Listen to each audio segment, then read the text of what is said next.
সুধী বৈষ্ণব ভক্তবৃন্দ, ভক্তিপূর্ণ প্রণাম রইল আপনাদের চরণে। প্রণাম জানাই আমার শ্রী গুরুদেবের চরণে, প্রণাম জানাই অনন্ত কোটি বিশ্ব ব্রহ্মাণ্ডের নায়ক শ্রীকৃষ্ণ প্রজেন্দ্র নন্দনের চরণে। সুধী বৈষ্ণব ভক্তবৃন্দ, আমরা বর্তমানে চাতুর্মাসী ব্রতের মধ্যে অবস্থান করছি। চাতুর্মাসী ব্রত কি? শ্রাবণ মাসে শাক বর্জন, ভাদ্র মাসে দধি বর্জন অর্থাৎ দই, আশ্বিন মাসে দুধ বর্জন, কার্তিকে মাসকলাই অর্থাৎ সমস্ত ধরনের আমিষ আহারাদি বর্জন। তো এই চাতুর্মাসী ব্রত পালন করলে কি হয় আমরা আজকে সেটাই শ্রবণ করব। সুধী বৈষ্ণব ভক্তবৃন্দ, আমরা নারদ মুনিকে সকলেই চিনি, দেবর্ষি নারদ মুনি, দেবঋষি উনি। তো এই নারদ মুনি উনি পূর্বজন্মে একজন দাসীর গর্ভে জন্ম নিয়েছিলেন। তো এই দাসীর গর্ভে যখন জন্ম নেন, মুনি ঋষিরা ওনারা সারা বছরই তো ভগবানের নাম গুণগান করেন, জপ তপ ধ্যান ইত্যাদি করেন, কিন্তু এই শ্রাবণ ভাদ্র আশ্বিন কার্তিক মাস কি করেন, ওনারা যে প্রবল বর্ষণের কারণে যখন জল উঠে যেত তখন ওনারা কী করতেন, গৃহস্থ আশ্রমে যেয়ে থাকতেন, গৃহস্থ বাড়িতে থাকতেন, এবং গৃহস্থ বাড়িতে কী করতো, সেই গৃহস্থরা ওনাদের সেবা দিতেন, দেখাশোনা করতেন এবং ওনাদের আহারের ব্যবস্থা করতেন। তো এই সময় ওই নারদ মুনির যে মাতা ছিলেন দাসী, উনি তো অনেক কষ্টেই নারদকে মানুষ করেছিলেন, কোনো রকমে খুদকুড়ো খেয়ে দিয়ে মানুষের বাড়িতে কাজ করে। তো দাসী আজ বললেন সন্তানকে, যাও বাবা এই মুনি ঋষিদের সেবা করো। মুনি ঋষিদের সেবা করলেন। মুনি ঋষিরা তো ব্রত করছেন, অবশ্যই চাতুর্মাসী ব্রত, তো ওনাদের সেবা করছেন, ওনাদের জল এগিয়ে দেওয়া, ওনাদের কাজকর্ম ইত্যাদি করা। আর কি করতেন, সেই যে মুনি ঋষিরা যে প্রসাদ পেতেন, ভগবানের ভোগ লাগানো যে প্রসাদ পেতেন, উচ্ছিষ্ট যেটা, সেটাই নারদ মুনিকে দিতেন। তখন নারদ মুনির বয়স ছিল মাত্র 5 বছর।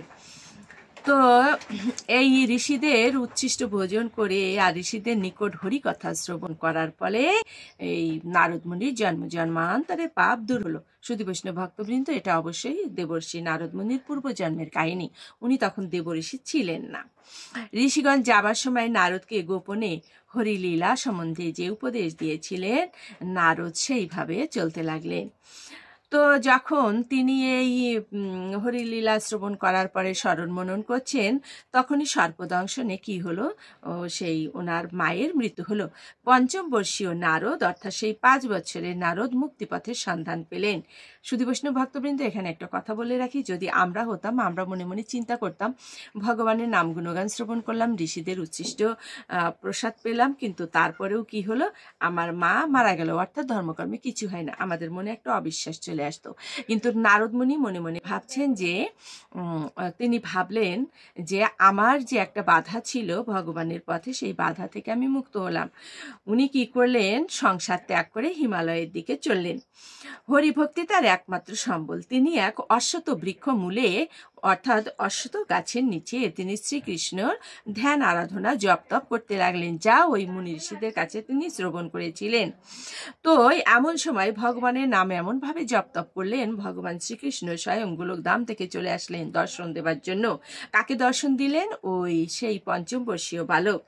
তিনি যখন দেখা দিলেন, তখন তিনি দেহ ত্যাগ করলেন এবং নিত্য দেহ করে শ্রীকৃষ্ণের পার্শ্বদ রূপে গণ্য হলেন। সুধী বৈষ্ণব ভক্তবৃন্দ, এখানে একটি কথা বলার আছে যে এই দেখা দেবার পরে শ্রীকৃষ্ণ অদৃশ্য হয়ে যান, এবং পরবর্তীতে তিনি যখন ভগবানকে খুব করে ডাকতে থাকেন এবং আবার দর্শন পেতে চান, তখন ভগবান বলেছিলেন আমার সাধনা করো। এবং এই সাধনা করতে করতে একসময় কি হলো, ভগবান অত্যন্ত খুশি হয়ে শ্রী নারদ মুনিকে দিব্যদেহ দান করলেন। তো সেই দিব্যদেহ ধারণ করার পরে কি হলো, উনি দেবতাদের ঋষি হয়ে গেলেন, এবং এই দেব ঋষি হয়ে উনি দেখুন দিব্য ওনার যে ঢেকি বাহনে করে উনি বাতাসের বেগে চলাচল করেন এবং স্বর্গমর্ত পাতাল জুড়ে কেবলমাত্র হরিগুণ গান করে চলেন।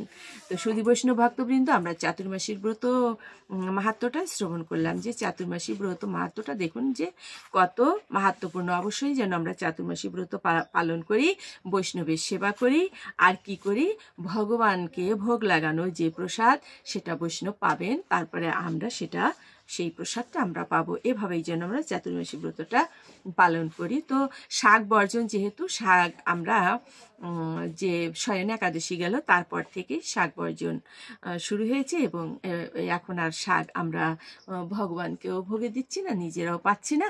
এটা 6 আগস্ট পর্যন্ত চলবে। সুধী বৈষ্ণব ভক্তবৃন্দ, সকলে ভালো থাকবেন, সকলে সুস্বাস্থ্য কামনা করে এখানে রাখছি। আপনারা দীর্ঘায়ু লাভ করেন, এই বিশ্বে শান্তি প্রতিষ্ঠা দেন আমার প্রভু পরমেশ্বর জগদীশ্বরের কাছে সেই প্রার্থনা। ওম তৎসৎ। ওম নমো ভগবতে বাসুদেবায়, নমো ভগবতে বাসুদেবায়। ভগবত বাসুদেবস্য বাংময়ী মূর্তি স্বরূপায় শ্রীমদ্ ভাগবত গ্রন্থ মহাপুরুষায় নমঃ। ওম শান্তি, ওম শান্তি, ওম শান্তি, শান্তি শান্তি।